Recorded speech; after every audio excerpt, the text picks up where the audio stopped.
Emily Carter had 43 days to change her life. Not in a dramatic way. No one was chasing her, no one was forcing her, no one even knew there was a deadline. But on her laptop, hidden between 14 completed online courses, 3 color-coded study plans, and a spreadsheet of expired job openings, was one exam booking page she had opened 26 times. Every time, she made it to the same button, Confirm Booking, and every time she closed the tab. The strange part was that Emily was not lazy. At work, she managed patient records, fixed appointment errors, supported exhausted nurses, and remembered details that kept a hospital ward moving.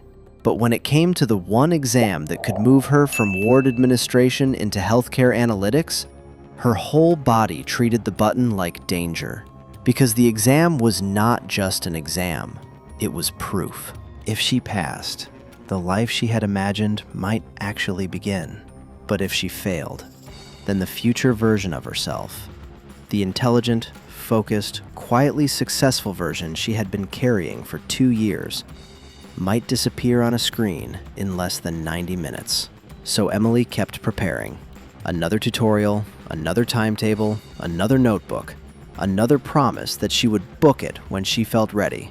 Which would have been fine, except readiness had now cost her 28 closed job applications, and the next application cycle opened in 43 days. Emily Carter was the kind of person people described as organized. At work, that was true. She was 32, a ward administrator at a hospital in Manchester, and most of her day was built from details other people could not afford to miss. Appointment letters, discharge notes, consultant schedules, patient files, medication queries passed to the right person before they became someone's emergency. She knew which printer jammed when the tray was overfilled. She knew which consultant hated being called after 4 p.m. She knew how to stay calm when a family member's voice cracked at the reception desk because waiting felt like not knowing whether to hope. Her job was not dramatic from the outside, but by 5:36 p.m., Emily often felt as if 100 unfinished lives had passed through her hands. And still, every evening on the tram home, she would open her phone and look at data analyst jobs. Healthcare data analyst, junior BI analyst, NHS reporting analyst, clinical data assistant. The job descriptions felt close enough to touch. SQL, Excel, Power BI, dashboards, patient pathway reporting, waiting list analysis. She understood the hospital. She understood the pressure behind the numbers. She could see exactly why better reporting mattered. The dream was not random. It made sense. 2 years earlier, during a winter backlog meeting, Emily had watched a senior analyst present a dashboard showing where patient delays were building. The room changed when the numbers appeared. People stopped guessing. Decisions became sharper. Problems that had felt invisible suddenly had shape. That afternoon, something in her quietly said, "I want to do that." Not just file the records, not just chase the forms, not just support the system from the edges. She wanted to help the system see itself. So she started learning. At first, it felt like a doorway.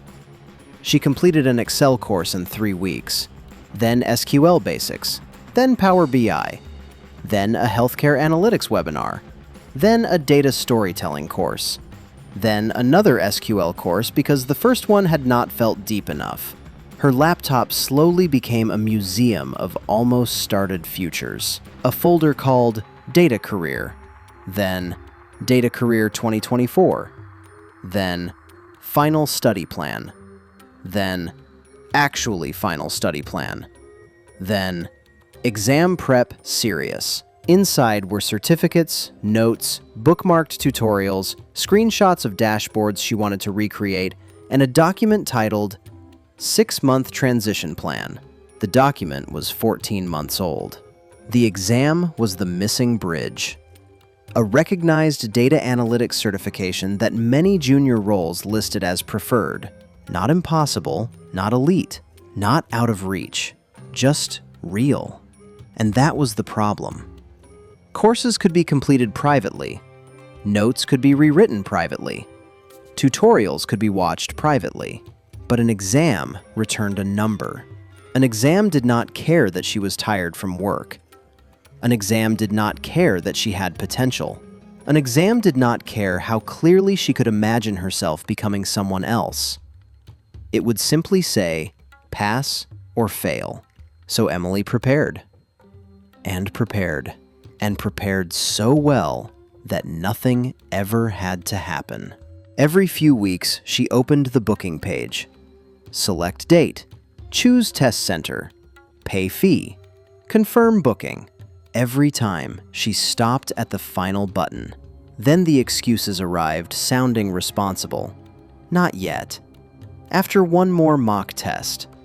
After revising SQL joins again. After the rota calms down. After payday. After I feel ready. By the time she closed the tab, relief would move through her body. Then guilt would come behind it. Quietly. Like someone entering a room they owned. At night, she would lie in bed watching videos from people who had switched careers in 6 months. She saved their study routines, their resource lists, their Notion templates, their exam tips. For a few minutes, she felt close to movement. Then, morning arrived. And nothing had changed. By the time Emily noticed the pattern, the dream had stopped feeling exciting. It had started feeling like evidence waiting to judge her. And every time she closed the booking page, she protected the dream for one more night. Which would have been comforting, except the browser had started remembering the page before she finished typing, as if even the laptop knew what she kept refusing to do. The crack came on an ordinary Thursday. There was no disaster, no shouting manager, no grand humiliation, just a staff newsletter sitting in Emily's inbox at 8:42 a.m. She almost deleted it. Then a line caught her eye. Congratulations to Daniel Price, who will be joining the Trust Analytics team as Junior Reporting Analyst. Daniel Price. For a few seconds, Emily only stared. Daniel had worked in outpatient bookings 2 desks away from her until the previous year. He was kind, slightly chaotic, always losing his ID badge. He had once asked Emily how to use XLOOKUP.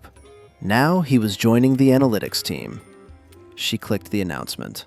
There he was, smiling in a blue shirt, standing beside a dashboard on a screen. Under his photo, the quote read, "I started learning after work and decided to apply before I felt fully ready."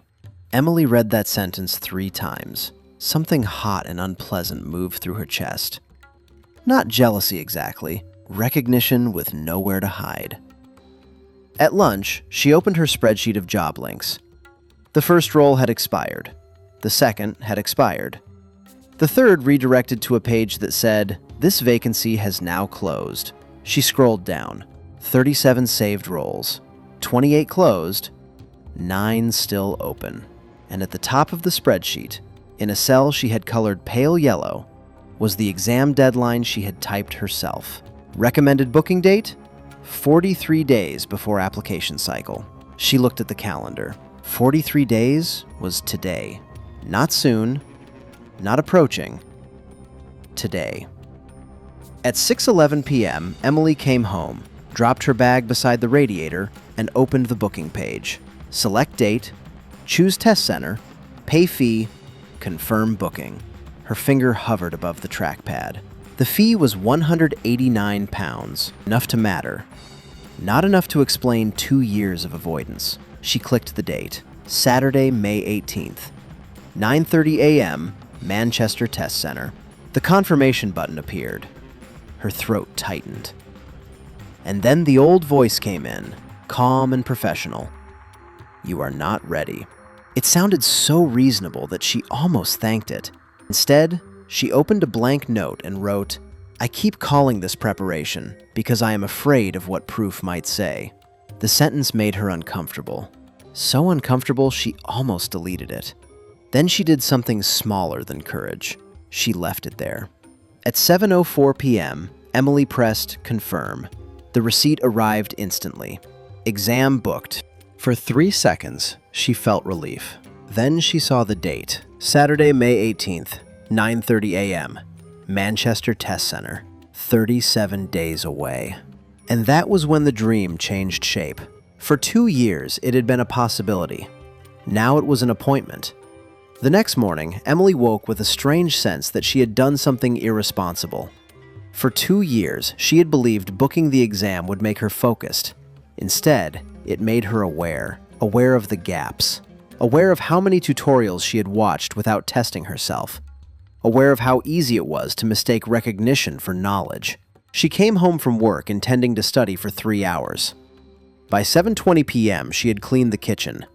By 7:46, she had reorganized her notes. By 8:10, she was watching a video titled, "Everything You Need to Know Before Your Data Analytics Exam." The video was 48 minutes long. She had already watched it in January. At 8:17, she paused it. The room went quiet. And for the first time, she understood that learning had become one of her safest hiding places. It felt productive. It looked responsible. It gave her the emotional reward of progress without the humiliation of being wrong. So she made one rule: no tutorial before a question. Just one. Before she could watch, revise, highlight, or improve anything, she had to answer one timed practice question. At 8:23 p.m., she opened the mock exam portal. Question 1 was about SQL joins. She read it twice, then again. Her mind went blank in a familiar, humiliating way.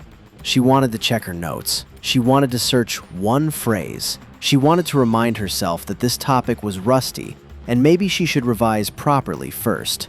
But the rule was one question before escape, so she answered badly. The system marked it wrong. A red X appeared beside her response. Emily felt a ridiculous sting behind her eyes. One wrong question should not have had that much power. But it was not the question, it was the exposure. For 2 years, she had been able to feel intelligent without being measured. Now one red X had disturbed the entire arrangement. She answered the second question. Wrong. Third. Wrong. Fourth. Correct. Not confident, not elegant, but correct. She completed 20 questions that night. The score was 38%. Low enough to hurt, clear enough to help. For the first time, Emily had something more useful than confidence. She had evidence, which would have been progress, except evidence does not only show you what is possible, it also shows you exactly how far behind you are. The first week went badly.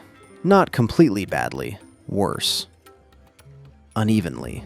That made it harder. On Monday, Emily answered 15 questions after work. On Tuesday, she managed 9. On Wednesday, the ward ran late, a consultant blamed admin for a missing referral, and Emily came home with a headache that made the laptop screen feel offensive. She skipped the practice. Then Thursday. Then Friday. By Saturday morning, the exam was 29 days away, and shame had built a full argument against her. You booked too early.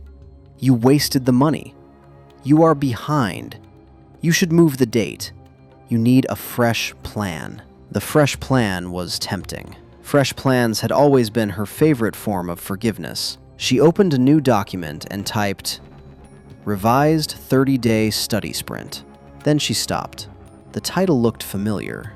Not because the plan was wrong, because she had used planning to reset her guilt so many times that starting over had become another way of staying the same. She closed the document. Then she opened the practice portal and answered 5 questions. Only 5. She got 3 wrong. The old Emily would have called that proof that she needed to restart properly. This time, she wrote, "Returned after 3 missed days." That was the whole entry. No motivational speech, no punishment, no dramatic promise, just a record that the gap had ended. Over the next 2 weeks, her scores moved like bad weather. 38%, 44%, 41%, 49%, 47%, 53%. Each number gave her something her old system never had: information. She stopped treating wrong answers as insults and started treating them as addresses. They told her where to go. On day 18, she got 56% and felt hopeful. On day 19, she got 42% and almost cried. On day 20, she did not take a mock. She sat with one topic: relationships between tables. She drew boxes on paper: patient, appointment, department, consultant, outcome. For 40 minutes, she worked through the logic slowly enough to feel foolish. Then something clicked. Not everything. Enough. At work the next day, the hospital system generated a waiting list report with duplicate entries. Usually, Emily would forward it to IT. This time, she looked at the columns and understood why it was happening. 2 tables were pulling the same appointment IDs from different status categories. She could see the problem. Not solve the system. Not yet. But see it. That afternoon, when the analyst team emailed for clarification, Emily replied with a short note explaining where she thought the duplication was coming from. She nearly deleted the message 3 times. Then she sent it. At 4:12 p.m., an analyst named Priya replied, "Good spot. That's exactly the issue." Emily read the message twice. Good spot. 2 ordinary words. But they disturbed something in her. Because now she had proof that the version of herself she imagined was not completely fictional, which made the exam more frightening, not less. Before, failure could only destroy a fantasy. Now it could challenge evidence. The night before the exam, Emily considered canceling. The option was technically still available. There would be a partial fee loss. 89 pounds gone. Painful, but survivable. She opened the cancellation page at 9:13 p.m. The room was quiet, except for the radiator clicking under the window. Her notes were spread across the table. SQL joins. Charts, measures, cleaning steps, mock scores. Her highest score was 68%. Her latest was 59%. Not safe, not disastrous, uncomfortable. She had imagined that by the night before, she would feel ready in a clean, undeniable way. Instead, she felt like herself, tired, nervous, still flawed, still uncertain. And that felt like betrayal. Some part of her had believed discipline would eventually remove fear, but it had not. It had only made fear less powerful than the next action. At 9:26, Emily closed the cancellation page. Then she packed her bag. ID, exam confirmation, water bottle, banana, blue jumper because the test center was probably cold. She placed everything beside the door. At 9:41, she opened her notebook and wrote, "I do not need to feel ready to stop avoiding." Then she shut it. She slept badly. At 3:18 a.m., she woke and imagined the fail result. At 4:02, she imagined telling no one. At 5:37, she almost decided she was too tired to go. But at 7:46, she was on the tram.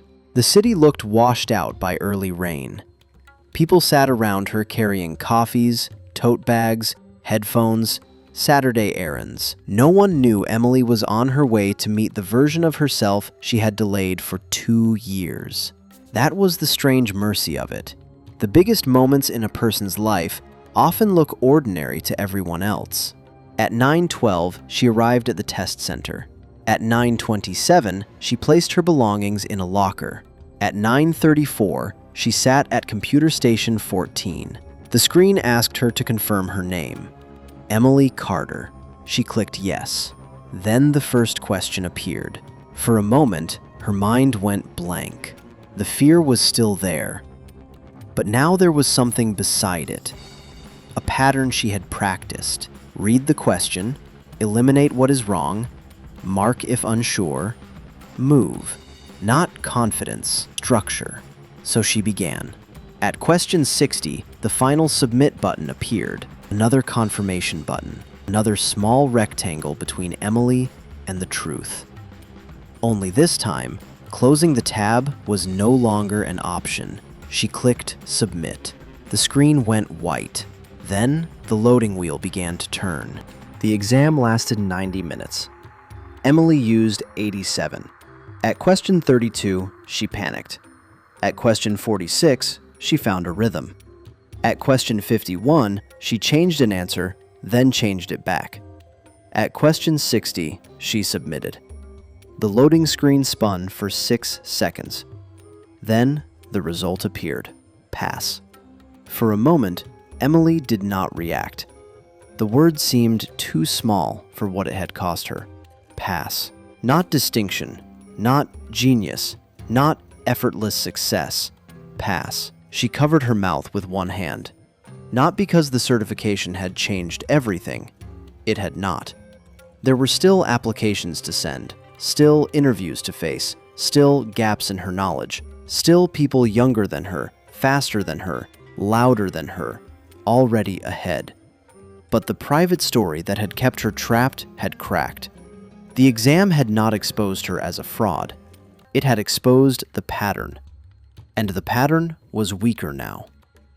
On the tram home, she did not post anything. She did not write a dramatic announcement. She opened her old job spreadsheet. 37 saved roles, 28 closed, 9 open. She filtered for healthcare data. 3 roles remained. The word pass did not end the story. It removed Emily's favorite excuse, because now she could no longer tell herself the exam was the wall.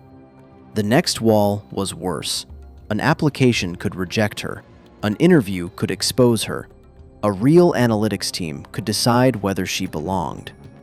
And by Monday evening, 3 open roles were waiting on her screen. She opened the first application and completed the personal details section.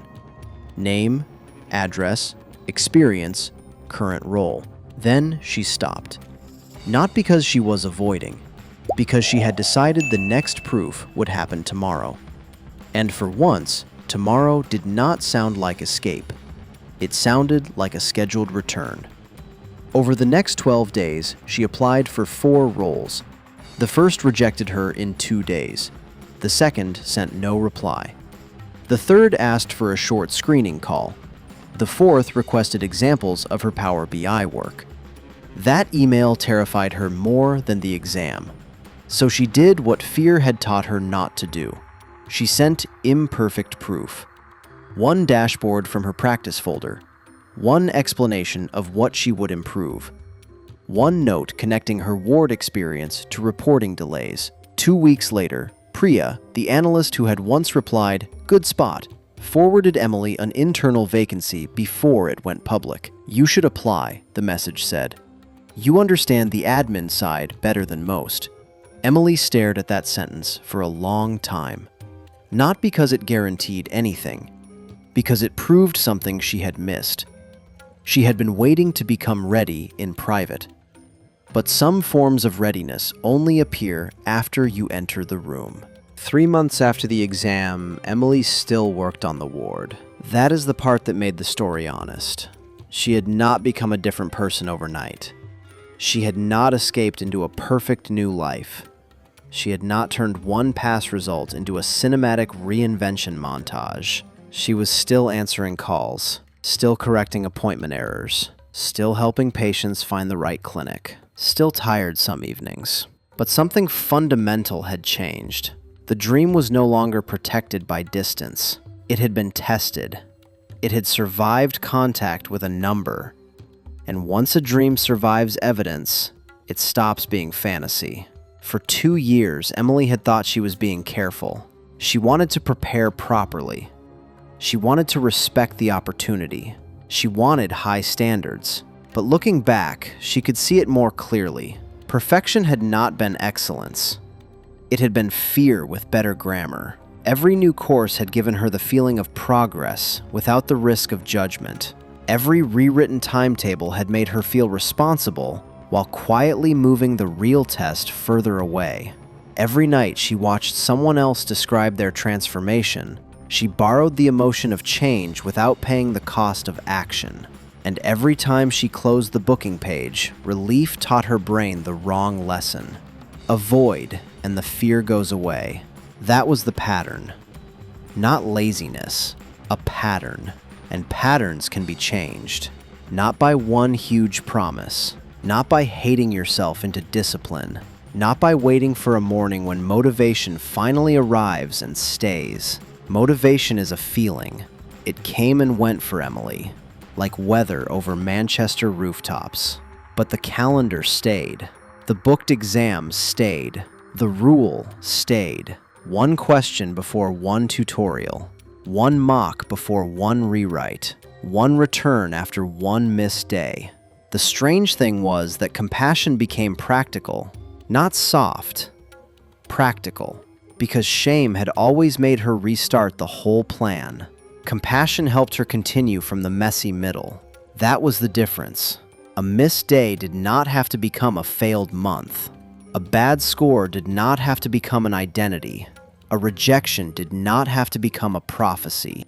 On the day Emily interviewed for the junior reporting role, she wore the same blue jumper she had worn to the exam. The interview was not perfect. She stumbled on one technical question. She gave one answer that was too long. She forgot the word normalization and described the concept badly until one interviewer smiled and said, "I know what you mean." A year earlier, that moment would have confirmed everything she feared. This time, she kept going. Not because she was fearless, because she no longer believed fear was an instruction. 2 weeks later, she received an offer. Junior healthcare data analyst. Same hospital trust, different floor, different badge access, different version of herself. On her last Friday at the ward desk, Daniel from Outpatient Bookings came to say congratulations. He joked that soon she would be the one sending complicated spreadsheets nobody understood. Emily laughed. But later, when the desk was quiet, she opened the old folder on her laptop. Exam prep serious. Inside were the study plans, the notes, the mock scores, the old certificates, the failed questions, and a screenshot of the booking confirmation. She did not delete any of it. Even the messy parts were evidence, especially the messy parts. Because the story was not that she had always been disciplined. The story was that she had stopped confusing avoidance with identity. Lazy was never who she was. It was what the pattern had trained her to do when fear arrived. And once she saw that clearly, she could interrupt it. One question, one booking, one bad mock, one return, one exam, one application, one room entered before she felt ready. For 2 years, Emily thought fear was warning her to wait. Now she understood something quieter. Fear had only been asking for proof. And every time she acted before certainty arrived, the pattern lost a little more authority. That is how the future stopped being something Emily protected in private. It became something she could test in daylight. And sometimes, that is where a life really begins. Not when the fear disappears, but when proof becomes more important than protection. If this story felt familiar, do not build another perfect plan tonight. Choose the smallest action that gives you proof. Open the page. Book the date. Answer the first question. Send the imperfect version. Enter the room before you feel ready. Your pattern does not need a speech. It needs interruption.